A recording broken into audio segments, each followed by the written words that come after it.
I got so much motherfucking design on right now. Bring it down, bring it back, make it clap. I got 3 old thoughts, new block, where that bitches up a line, and you know. Halo guys, kali ini aku akan membahas seputar Korean Wave di kalangan mahasiswa. Jangan lupa pantengin terus podcast ini dari awal sampai akhir ya.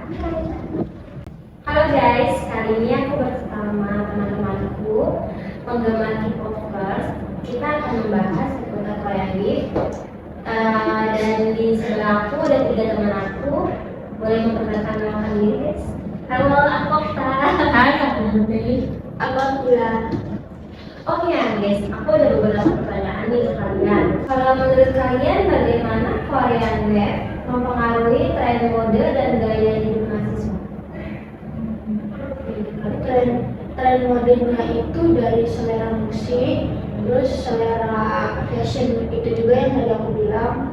Jadi kita lebih mau kayak biasanya tuh kalau orang Korea warnanya biarpun jreng-jreng tapi tuh kayak masuk gitu di kita ya kan warnanya kayak jadi kita tertarik. Nah itu salah satunya.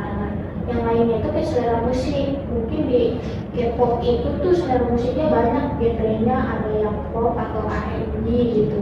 Nah itu sih yang mempengaruhi juga, jadi bertambah gitu kan pengetahuan kita tentang lagu. Ya apalagi sekarang kan kayak tuh banyak rasa penasarannya nih. Kok udah cocok ya kita beli kita pakai cocok gak gitu. Biasa karena rasa penasaran kita beli gitu. Jadi ya kan kayak misalnya dulu tuh suka pakainya tuh nyentrik ya. Kalau dibilang kan itu tuh kadang ada pikiran untuk ikut gitu loh. Kayak menunjukkan kalau misalnya kita ini suka dia nih, kita jadi harus berpakaian kayak dia. Biar kalau kita keluar dan ketemu sama sesama penggemar juga tuh kelihatan ya kayak ini biasanya ini ya ini sukanya sama idolnya gitu. Itu kalau dari gaya berpakaian yang menurut aku. Cuma kadang-kala tuh gaya berpakaian ini juga harus kita sortir lagi ya, kayak gimana sih yang bisa kita ikutin sama mana yang nggak bisa kita ikutin. Karena kan ada tuh pakainya kalau yang cewek terutama ya, itu kan memang karena gaya hidupnya juga beda ya di sini sama di sana. Tapi kadang tuh ada orang yang berhijab nih, tapi maksain gitu loh. Dia ditambah-tambah kayak kaos-kaos panjang, meskipun udah ditambah, tapi menurut aku kalau memang pakaian itu nggak cocok ya sebaiknya kita jangan ikut gitu ya, karena kan di kita sendiri juga ada aturan-aturan untuk pakaian berhijab yang ada. Kalau menurut kalian bagaimana Korean Wave mempengaruhi minat mahasiswa dalam mempelajari bahasa Korea? Untuk minat kan biasa kalau bahasa Korea ya tergantung, kan orang bisa lah terbiasa. Karena kita nonton drakor nih, kita suka drakor, itu otomatis tuh kosakata itu kayak nempel di otak. Jadi langsung otomatis deh kalau kita mau mendalami bahasa Korea kita OS gitu. Contohnya Iya ada contohnya guys. Misalkan kalau di Korea nih lihat drakor omo gitu. Debak padahal kan itu kata-kata yang sering digunain gitu. Bikin di depan sana itu jadi kayak ke bawah. Misalnya kita kaget, jadi kayak gitu nih kan bisa iya cincang gitu karena panas tuh gitu Karena memang ke bawah ya. Terus kalau misalnya minat mempelajari bahasa Korea tuh kadang kita pengen karena kita berharap suatu saat kita bisa langsung ngobrol gitu loh sama idolnya gitu. Jadi kayak kalau sekarang kan misalnya kita nggak bisa bahasa Korea, terus suka mikir, gimana ya kalau nanti gue ketemu sama idol gue, mesti kita kayak diem gitu. Terus kalau pakai translator kan kayak waktunya nggak cukup gitu ya. Jadi Kayaknya kita aja ngobrol. iya benar. Jadi bisa kayak kita gini ngobrolnya personal gitu langsung.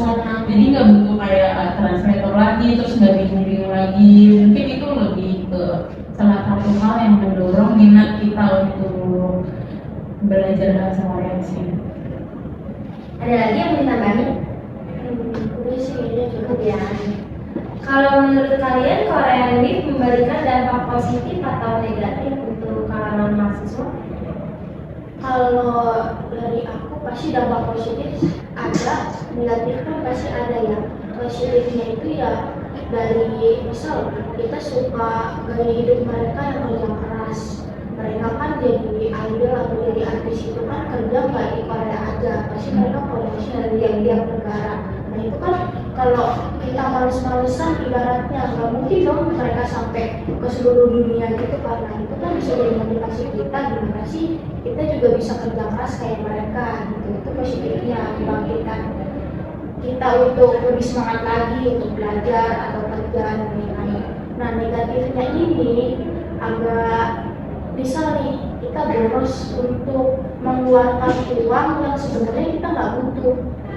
Si idol ini pakai baju mahal ya kan, pakai baju mahal tapi menurut kita bagus sih karena dia kayak dia, kita pengen beli juga lah bajunya kayak gitu. Padahal kan artisnya itu nggak nyuruh kita untuk pakai baju yang sama kan, karena kita pengen aja Pengen kayak couple gitu ya. Iya, itu cuma pengen sama biar keren, padahal belum tentu di kita keren ya kan. Cuman ya itu balik lagi yang penting asal kita nggak boros atau bisa memilah lah mana yang baik untuk kita, mana yang penting dan mana yang nggak penting gitu aja sih. Ada tambahan?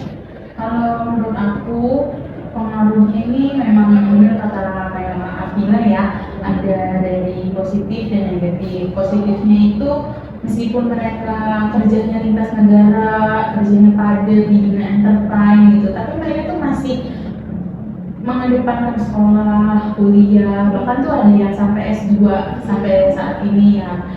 Jadi meskipun mereka tuh kerjanya kelihatan lintas negara, sibuk gitu, kayak nggak pernah ada waktu buat sekolah, tapi sebenarnya tuh mereka tuh tetap sekolah, tetap menimba ilmu gitu. Jadi positifnya adalah mereka tuh tetap mengedepankan pendidikan. Jadi itu bikin kita tuh termotivasi, oh mereka aja yang kerjanya sibuk, yang kerjanya tuh keliling-keliling negara aja masih bisa mengedepankan pendidikan gitu. Kenapa kita yang istilahnya tuh kerjanya masih di satu tempat aja, tapi pendidikannya tuh kadang keteteran. Jadi itu ya, jadi itu jadi motivasi ya biar kita tuh lebih mengedepankan pendidikan lagi, karena sebenarnya pendidikan itu memang salah satu faktor pendukung untuk kehidupan depannya. Kalau sisi negatifnya menurut aku tuh kita lebih sering menunda pekerjaan ya, entah itu pekerjaan rumah atau tugas sekolah ya. Jadi waktunya kita pakai untuk nonton konten-konten mereka, apalagi kalau mereka lagi comeback istilahnya ya, munculin lagu baru, kita sibuk streaming gitu. Jadi itu sih kalau dari aku. Ada tambahan? Kalau dari aku kan mereka dampak positif bagi kayak global ya. Kalau aku bisa sih Korea Camp itu ada dampak positif bagi diri kita sendiri.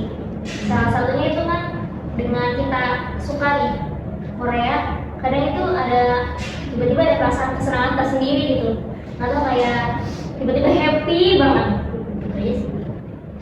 Kalau yang tadi dibilang sama Kak Afila kayak kita membeli barang-barang idol kita, kayak kita tuh pengen kembaran sama dia gitu ya. Terus kalian tuh pernah nggak sih kayak membeli barang itu pakai uang kuliah gitu, pernah nggak sih?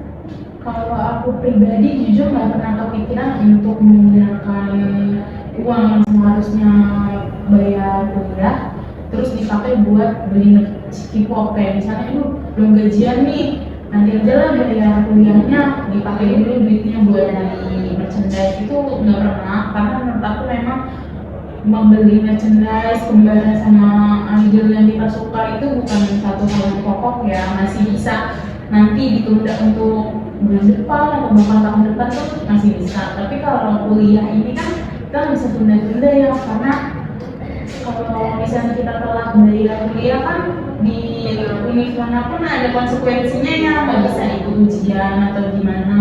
Jadi kalau aku pribadi nggak pernah, paling nabung aja sih.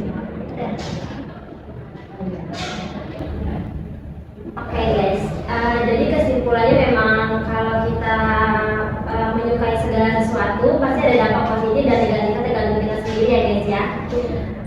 Jadi ya untuk itu kita harus menjauhkan hal-hal yang negatif dan kita harus mempelajari hal-hal yang positif. sekian.